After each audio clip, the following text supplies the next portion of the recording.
20 miles.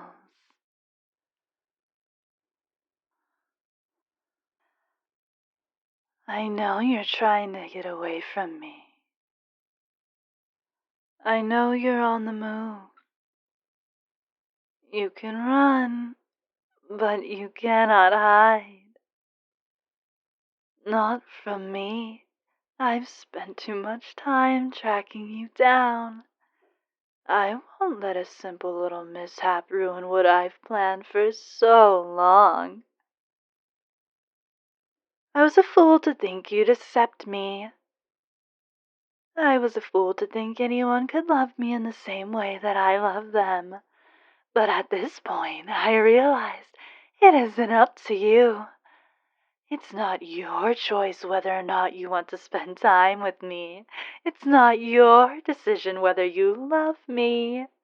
It's not your place to choose whether or not I'm worthy of your affection. It's mine, and mine alone. You'll come around to see my point of view, my dear, believe me. You'll come around, eventually. You'll wear that ring with joy. You'll be proud of it. You remember, don't you? That ring you rejected so arrogantly. The ring I had so carefully selected for you. The ring that I spent a fortune on. I thought it'd all be worth it. I thought your delighted face would more than make up for every single penny. And yet you laughed at my face when I asked you the question. Don't worry. You'll get the chance to make up for what you've done very soon.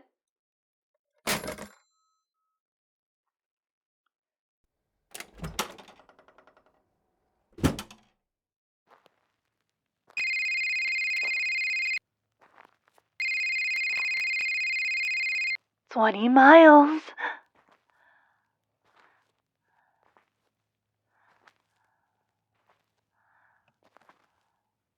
I know you wanted to tell your friends. Too bad they never got the message. They would have rescued you, wouldn't they? They would have come to your help to turn away your creepy ex, as you call me. Is that what you think? It's really too bad that by the time their phones chimed, they were long gone.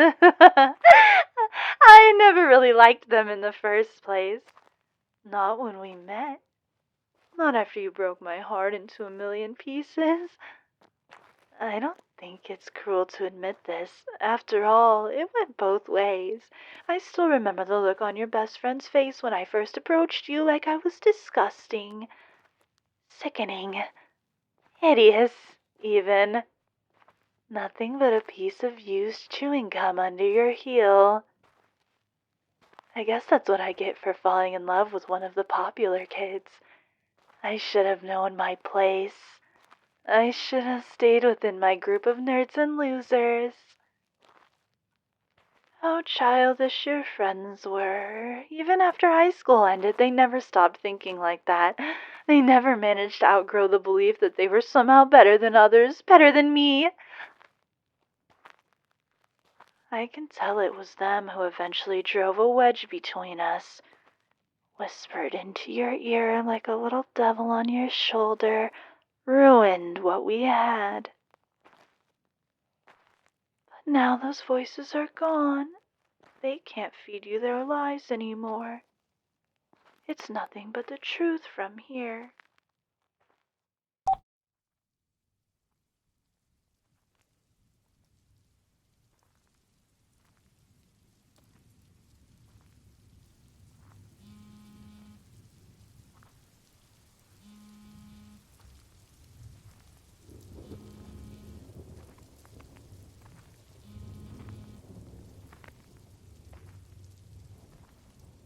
And miles.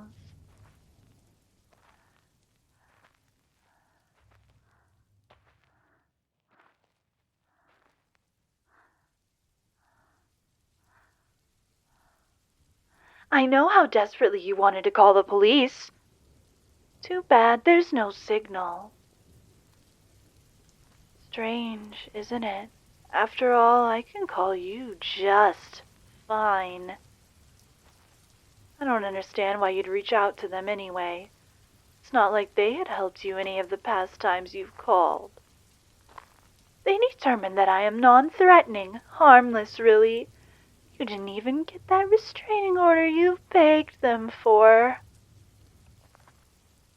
I may be blinded by love, but I can see how much you've tried to push me away, how often you've tried to get rid of me. How your love for me has slowly turned into hate. Believe me, it was hard to accept this at first. It was hard to accept that your feelings for me had changed so dramatically within such a short amount of time. I would have never thought that we could end up as anything but soulmates. Fortunately for me, the string of fate isn't so easily cut, my love. Whether or not you realize this or even want to realize, you're still my soulmate. Nothing can change that. Even if the police were to lock me away forever, you can't escape your destiny. You cannot change what's predetermined. Remember that.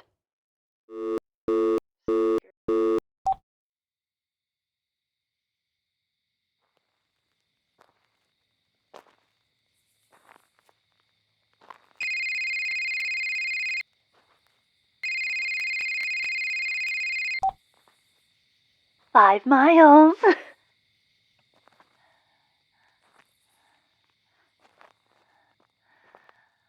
I know where you're going. I know every single step you take every time you change paths. You think you're so smart, don't you? Turning off your location services, changing directions seemingly at random. You forget that I know you better than you think, my love. Even if I didn't have the capabilities of tracking your every step, your every movement. I know you well enough to predict your next thought so precisely.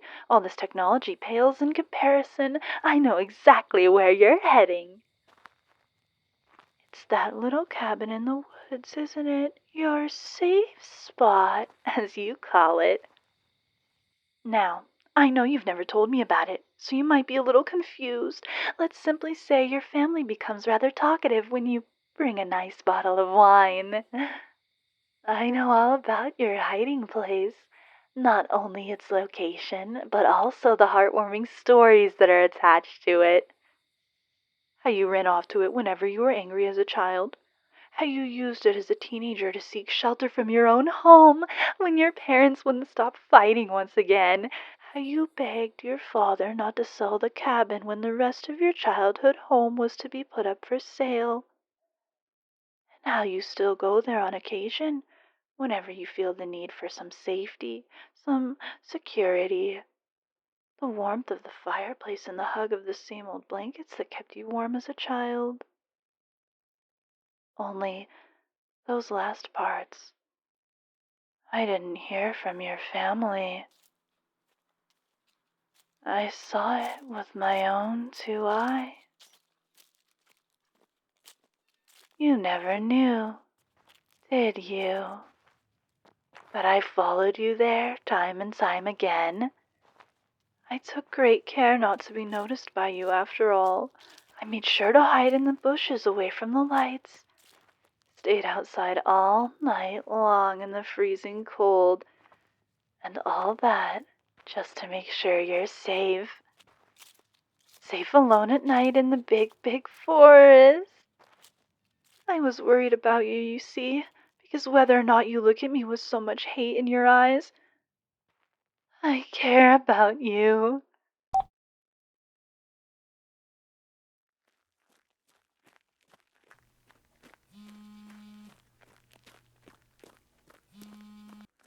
One mile.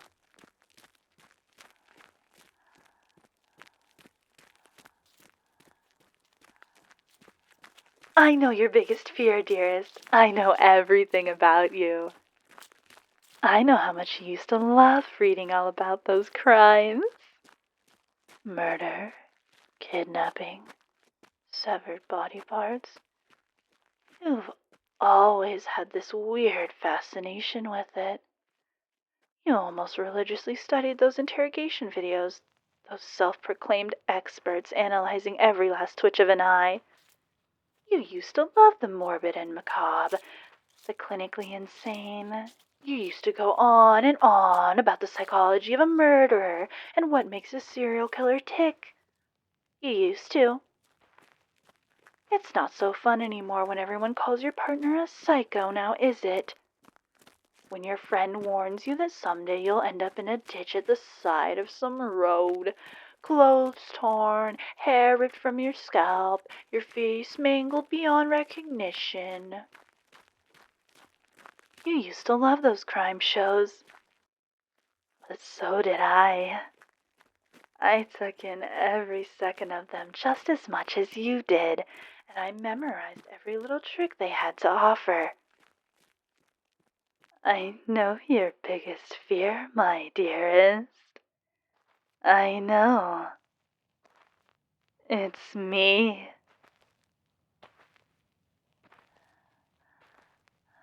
But what I want to know now is... how loudly can you scream? Hello, darling. So good to see you again.